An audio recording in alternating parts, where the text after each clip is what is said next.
Muy buenos días, queridos hermanos, nuevamente reunidos en el nombre del Señor, en el día del Señor. Qué hermoso tiempo vamos a compartir en este domingo para escuchar la voz del Señor.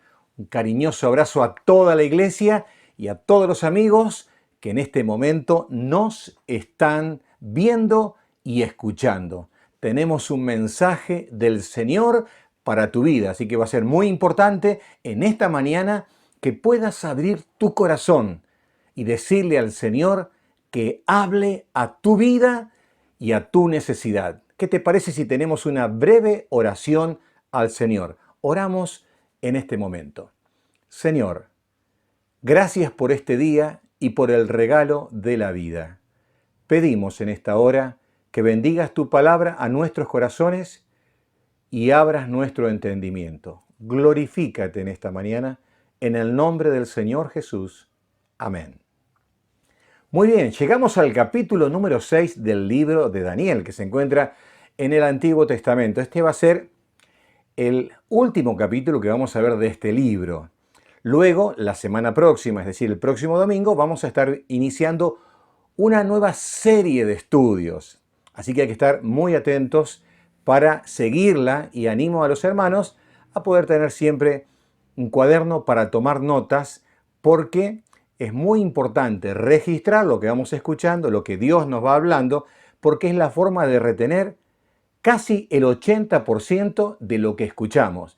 Mientras que si solamente escuchamos, retenemos el 5%. Fíjense la diferencia. Entonces, alguien en la familia tiene que estar con un cuaderno ahora tomando nota, y eso les va a servir para poder charlar en la semana, como me cuentan algunos hermanos que siguen profundizando el tema. Y si surgen algunas dudas, ustedes saben que pueden a través de los diferentes medios hacernos cercar inquietudes o preguntas para que podamos, con la ayuda del Señor, poder responder. Bueno, vamos al capítulo 6 del libro de Daniel. Verso número 16. Entonces el rey, hablando de Darío, mandó y trajeron a Daniel y le echaron en el foso de los leones. Y el rey dijo a Daniel: el Dios tuyo, a quien tú continuamente sirves, Él te libre. Y fue traída una piedra y puesta sobre la puerta del foso, la cual selló el rey con su anillo y con el anillo de sus príncipes, para que el acuerdo acerca de Daniel no se alterase. Luego el rey se fue a su palacio y se acostó ayuno. Ni instrumentos de música fueron traídos delante de él, y se le fue el sueño. El rey pues se levantó muy de mañana y fue apresuradamente al foso de los leones.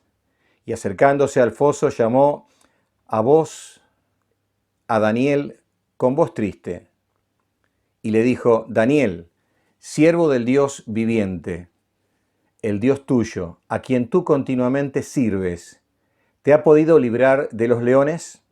Entonces Daniel respondió al rey: Oh rey, vive para siempre.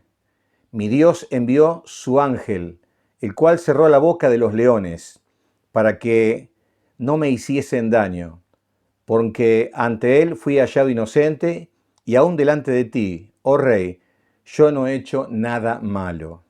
Entonces se alegró el rey en gran manera a causa de él, y mandó sacar a Daniel del foso.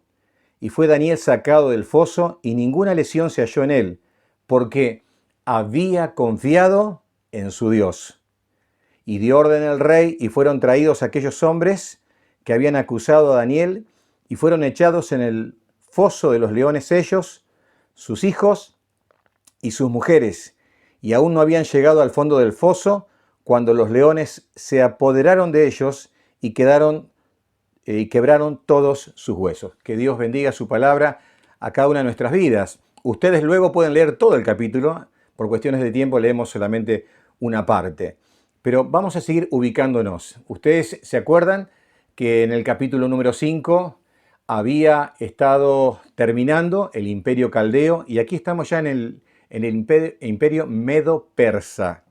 La noche fatídica de ese 12 de octubre del 539 antes de Cristo, cuando Darío irrumpe dentro de Babilonia y mata al rey Belsasar y toman posesión de esa nación tan poderosa, comienza una nueva etapa. Daniel es colocado como uno de los administradores, porque nos dice al principio del capítulo que Darío, como rey, había organizado su imperio de esta forma. Había colocado 120 sátrapas, diríamos en nuestro vocabulario de hoy, una especie de gobernadores en 120 regiones. Y por encima de esos sátrapas había 3 administradores, una especie de casi 3 presidentes, a los cuales rendían cuenta los sátrapas, y ellos, esos 3, rendían cuenta al rey Darío. El más importante, el superior, el más capaz, el más sobresaliente, dice la escritura que era Daniel. Daniel para aquel entonces era un adulto mayor de unos 85 años y todavía estaba activo. Ustedes se acuerdan que cuando el rey Darío entró a Babilonia tenía 62, así que estamos hablando de la historia aquí de 2 personas que tenían unos cuantos años y que estaban en actividad. Cuán importante es para un adulto mayor estar en actividad y no pensar que debe ser desechado, sino que toda la experiencia que tiene es altamente valiosa para influenciar y bendecir a su familia, pero también para cumplir funciones dentro de la vida social. Bueno, ¿qué es lo que sucedió? Sucedió que el mandamás de este imperio no era Darío, era Ciro. Ciro, el rey Ciro, estaba como dedicado a la extensión de su imperio, a preservarlo, a cuidarlo, y lo deja a este rey, subalterno a él, Darío, para que ejerciera dominio y también administrara el imperio. Como dijimos, Daniel estaba allí en la corte real trabajando como un administrador. Y sucedió que viendo Darío que Daniel era eminentemente muy superior a los demás, lo quería poner como a cargo de todo, es decir, abajo de él, a cargo de todo. Y eso suscitó la envidia de los 120 sátrapas y de los otros 2 administradores. Entonces se confabularon, hicieron una reunión secreta y dijeron, ¿qué podemos hacer para que este hebreo no llegue a estar por encima de nosotros? Vamos a ver si le encontramos alguna falla, lo acusamos delante del rey y es destituido y entonces nosotros podemos seguir como estábamos. Y comenzaron a hacer un trabajo de inteligencia, secreto, a ver si encontraban que él obraba de alguna forma extraña, errónea, incorrecta, si tenía algún lado oscuro en su vida. Y después de ver un poco, no encontraron absolutamente nada. Entonces dijeron, ¿qué hacemos? Y a alguien se le ocurrió y dijo, y solamente por el lado de la fe, por el lado de su religión, por el lado de la ley de su Dios. Seguramente por allí podemos encontrarle una falla. Entonces idearon un macabro plan que era el siguiente. Fueron al rey representantes de ese grupo tan grande de ministros y le dijeron, rey, para siempre vivas, tenemos una propuesta para hacerte. Quisiéramos verte realmente consolidado en tu posición como rey y te queremos proponer que durante 30 días a ninguna persona ni a ningún dios, porque ellos tenían muchísimos dioses allí en Babilonia, tanto los caldeos como los persas ahora, y nadie le pida nada. Y aquel que le pida algo a un dios o a un hombre, que no seas tú, oh rey Darío, sea echado en el foso de los leones. Leones, por supuesto, hambrientos.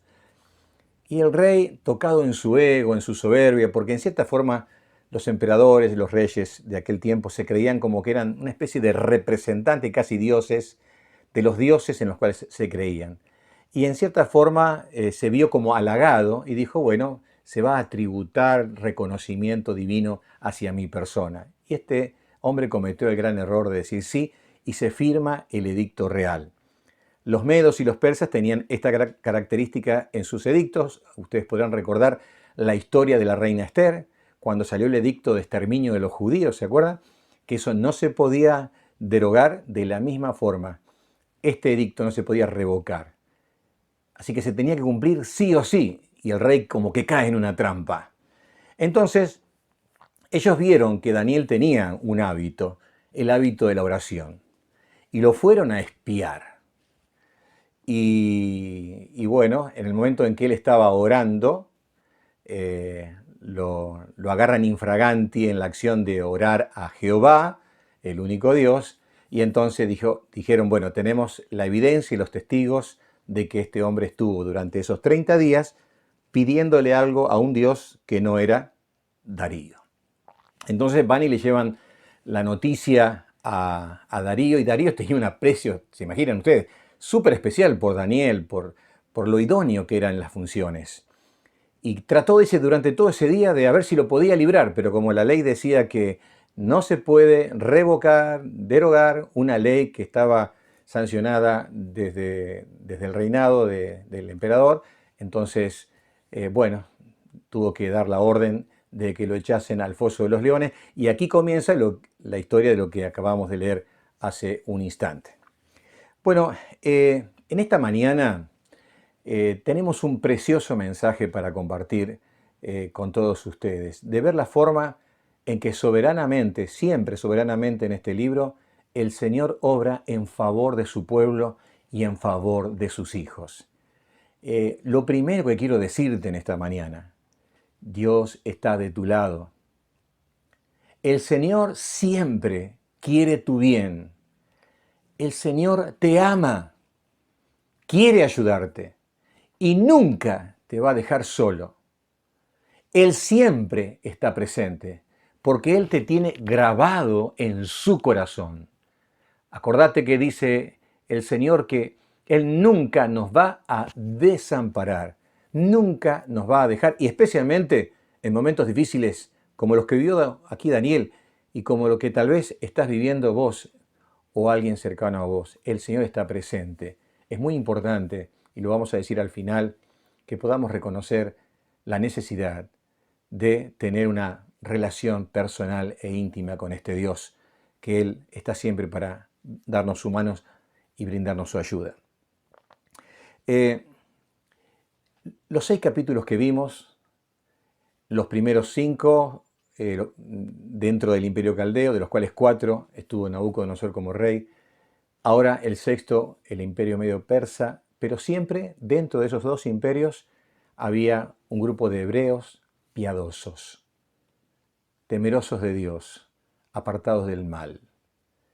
Y hay un mensaje de que Dios está por encima de las circunstancias, que conoce todo lo que sucede, que está interesado y no solamente conoce, sino que actúa y se mete en la vida, en la problemática de sus hijos.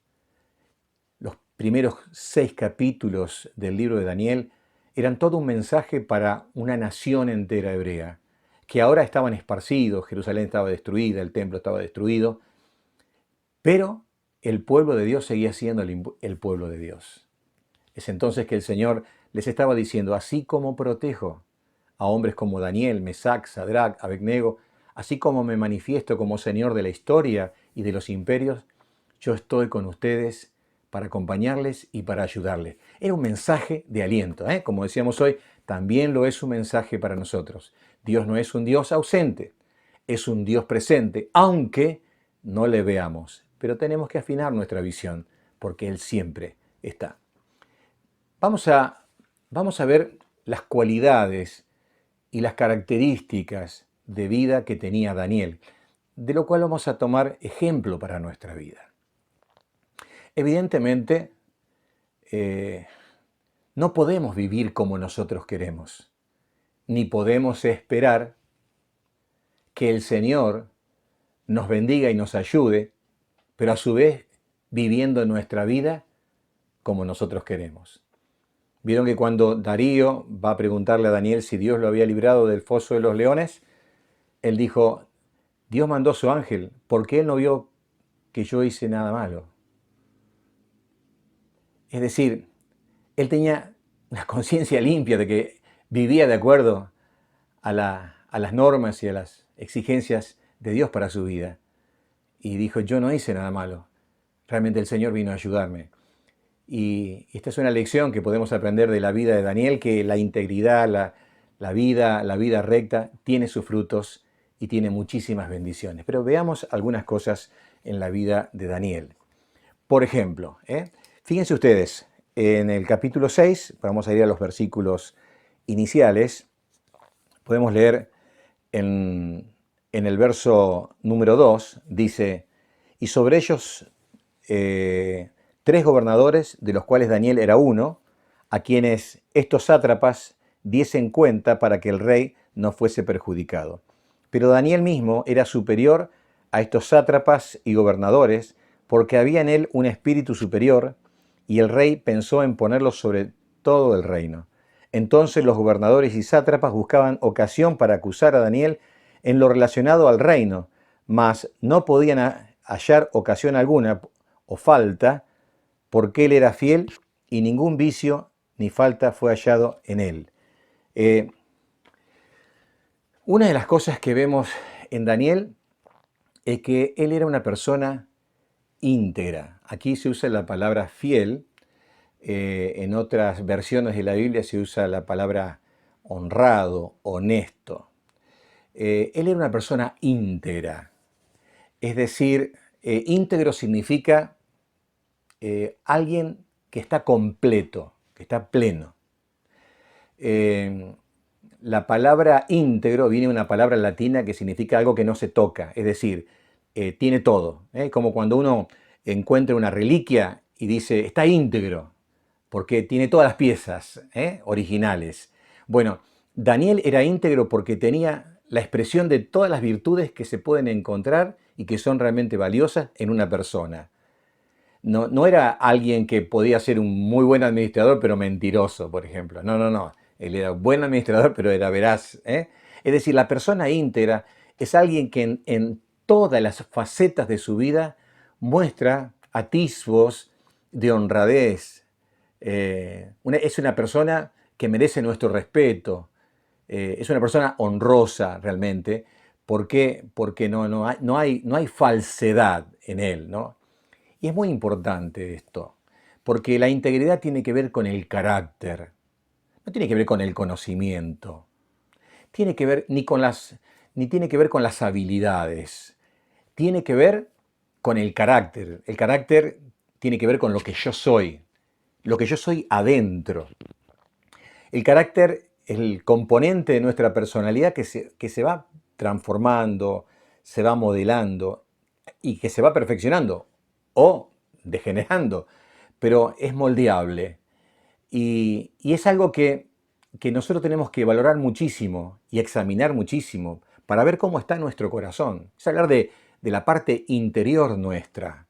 Es hablar de las, por ejemplo, las intenciones del corazón. Es hablar, por ejemplo, de las motivaciones del corazón. Eso tiene que ver con el carácter, ¿no? Y cuando Dios mira a una persona, le mira adentro. ¿Qué es lo que mira? El corazón. Ustedes se acuerdan de David, el rey David, cuando era un adolescente, Dios dice que miró el corazón de él y se agradó de él. Dios mira adentro, Dios no se impresiona por lo que ve afuera, sino que Él busca agradarse por lo que hay dentro del corazón. Así que tenemos aquí a una persona que es veraz, a una persona que es realmente fiel, en este caso a Dios y al emperador o al rey. Es una persona que es valiosa porque es sincera, digamos, y ahí están, ¿no? Un montón de características que lo hacen a Daniel una persona especial. En segundo lugar, no solamente es una persona íntegra, sino que es una persona habilidosa, es una persona que tiene cualidades para ejercer su oficio, es una persona, diríamos, talentosa, porque fíjense lo que nos dice en el capítulo 6, de que no hallaron en él, verso número 4, ocasión alguna o alguna falta. Es decir, no encontraron alguna impericia, alguna administración que haya sido del tipo errónea en su ejecución, ninguna decisión mal tomada. No vieron en él ninguna actitud apresurada para actuar y en cierta forma perjudicar al rey. Él fue una persona diligente. Entonces vemos a un hombre que es íntegro y vemos a un hombre que es hábil, que es diligente, es decir, que es responsable en las tareas, de tal manera que se destacó por encima de los otros dos administradores. Es muy importante que nosotros en todas las tareas que realicemos busquemos la excelencia. San Pablo le decía a un joven pastor, procura con diligencia presentarte a Dios aprobado, como un obrero que no tiene de qué avergonzarse y que lo que hace lo hace bien. ¿Por qué? Porque cuando nosotros entendemos que lo que hacemos tiene que estar bajo la mirada aprobadora de Dios, entonces todo se simplifica. No trabajamos al ojo del amo. ¿Vieron que hay ese dicho que dice el ojo del amo engorda el ganado? Porque cuando está el patrón parece que los empleados trabajan más. Eso no tendría que ser aplicable a un cristiano, porque el cristiano no trabaja para los hombres solamente, trabaja para una autoridad superior que es Dios. Entonces pone todas sus capacidades, sus talentos al servicio del Señor. Y dice la Biblia que del Señor recibirá el pago, que a veces o muchas veces no es tan justo como suele pasar el pago de los hombres. Dios nos bendice justamente de muchísimas formas si eso es así. Y compensa. Así que no tenemos que en ese sentido pensar que vamos a perder si servimos al Señor de esta forma cuando estamos trabajando. Así que vemos a una persona que es altamente habilidosa y pone todo su potencial y sus capacidades para hacer bien las cosas. Seamos los mejores estudiantes, seamos los mejores empleados. Así debe ser. Hacer las cosas con responsabilidad. Y si se hace mal, hay que hacerla de vuelta porque tiene que quedar bien. Tiene que quedar bien todo lo que hacemos. Otra cosa que podemos encontrar en Daniel, no solamente que fue una persona íntegra, diligente, sino en tercer lugar, una persona piadosa. Piadosa. Fíjense lo que dice el verso número 10. Cuando Daniel supo que el edicto había sido firmado, entró en su casa y abiertas las ventanas de su cámara que daban hacia Jerusalén, se arrodillaba 3 veces al día y oraba y daba gracias delante de su Dios como lo hacía hacer antes. Y en el verso número 11 dice que la gente que lo vio decía, Daniel está orando y rogando en la presencia de su Dios.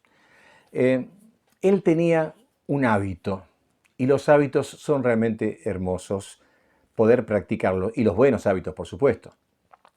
El hábito de una vida piadosa es la práctica de la oración.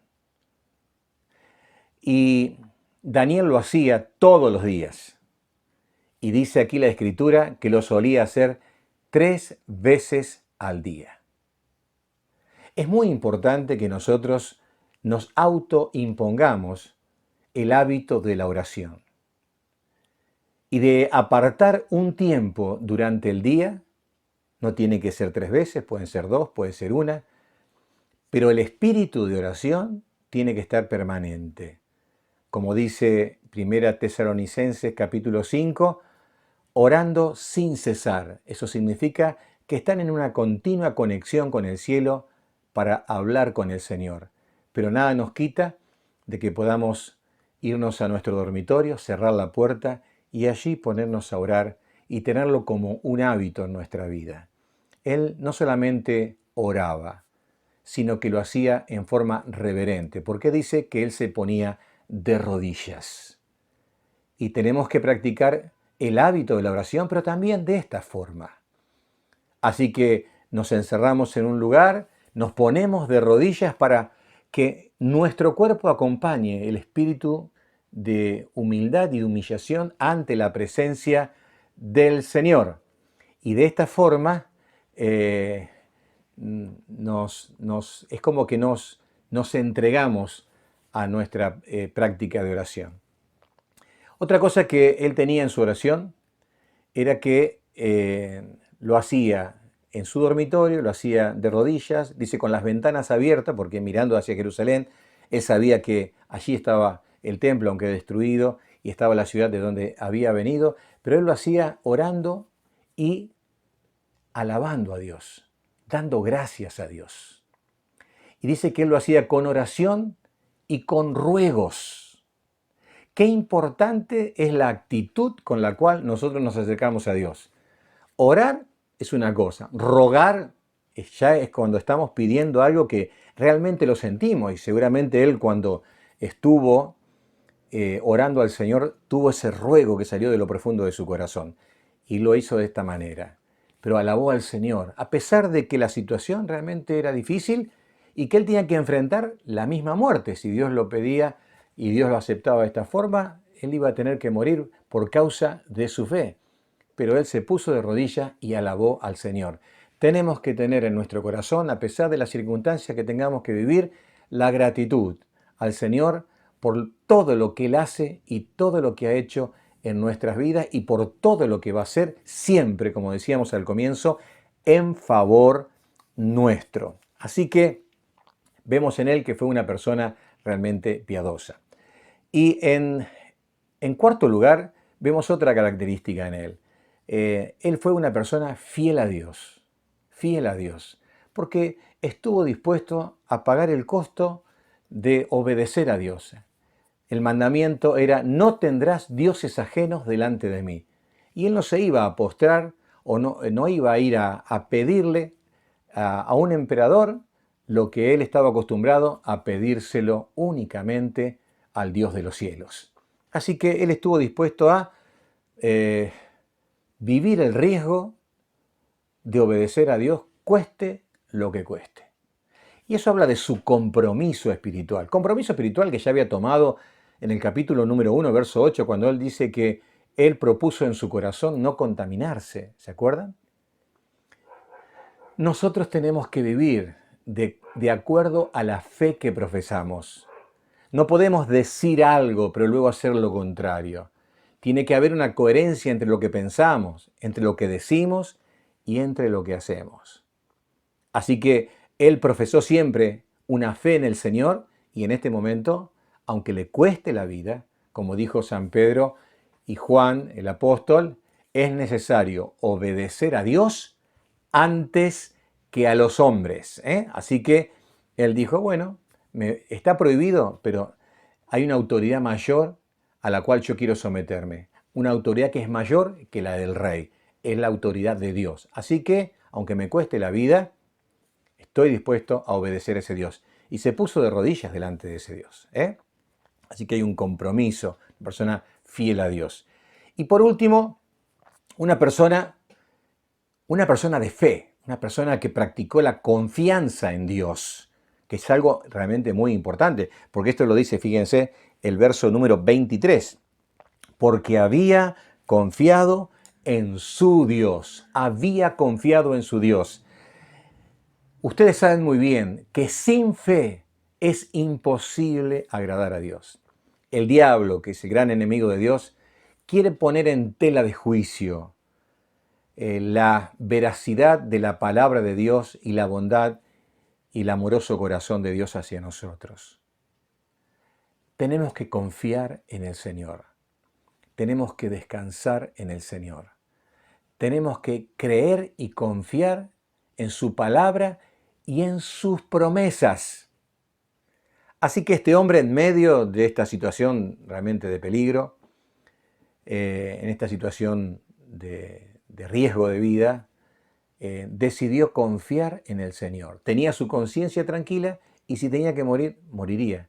Pero él confiaba en que Dios lo podía ayudar y lo podía realmente librar. Y realmente fue así.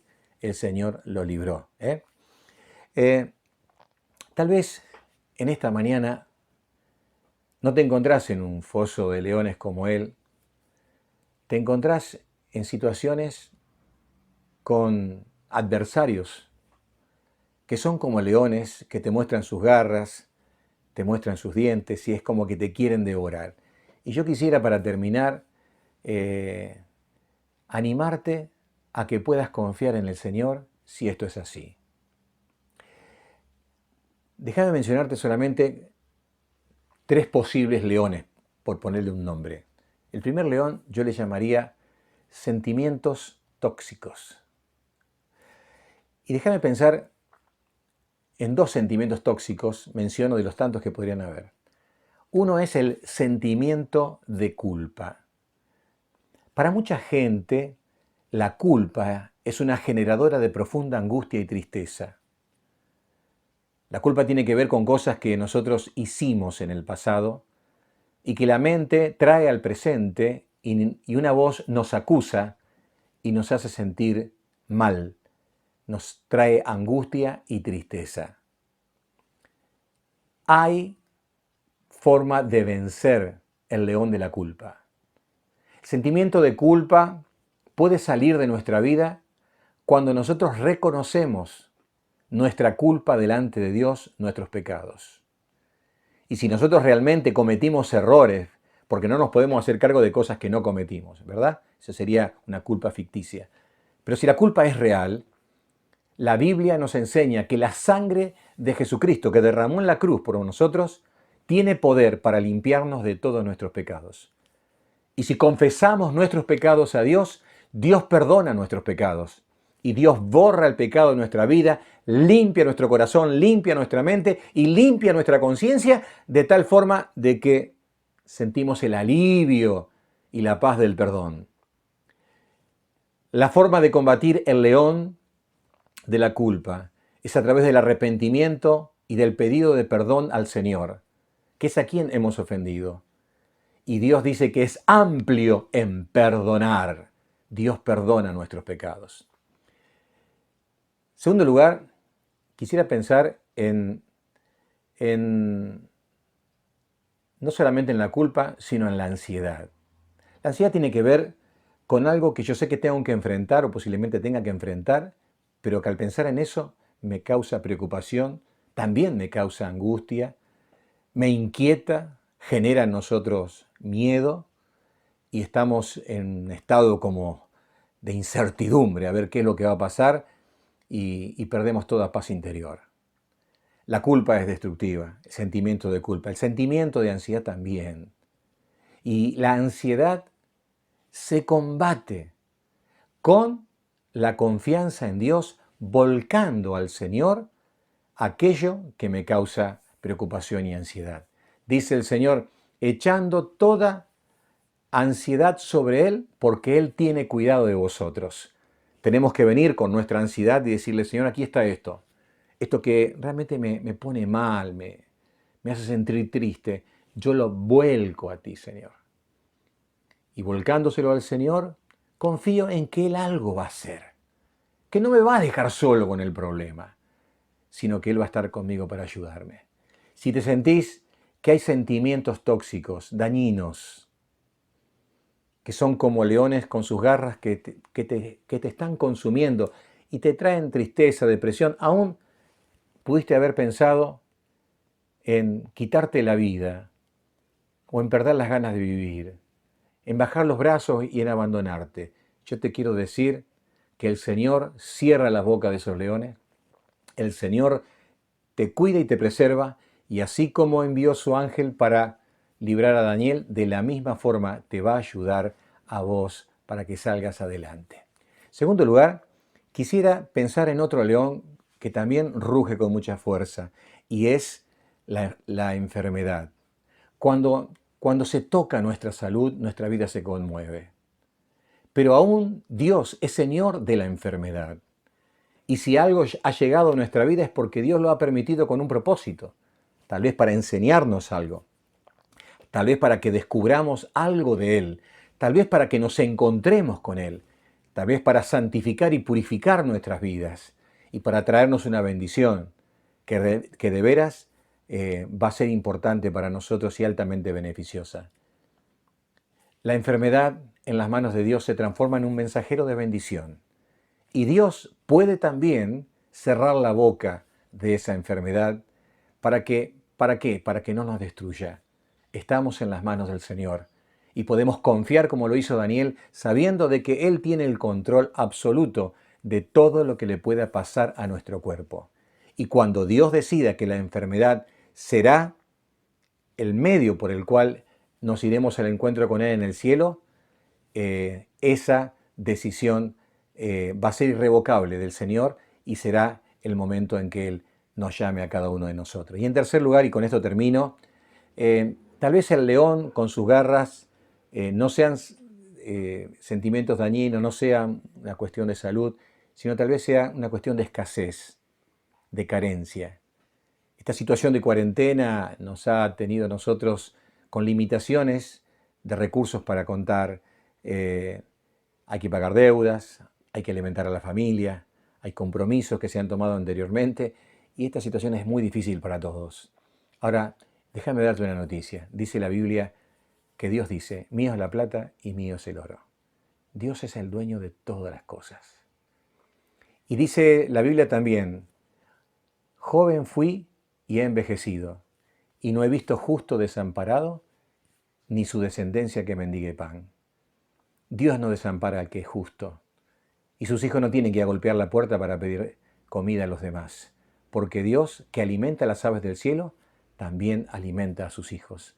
Así que podemos estar descansados en el Señor, que de una forma o de otra Él nos va a guiar para que podamos tener lo necesario para vivir, comida y vestido, y que podamos cumplir de alguna forma con nuestros compromisos económicos que hayamos asumido. Es muy importante pedir sabiduría al Señor también para hacer una buena administración en la escasez, pero el Señor no nos desampara. Y Él es el gran proveedor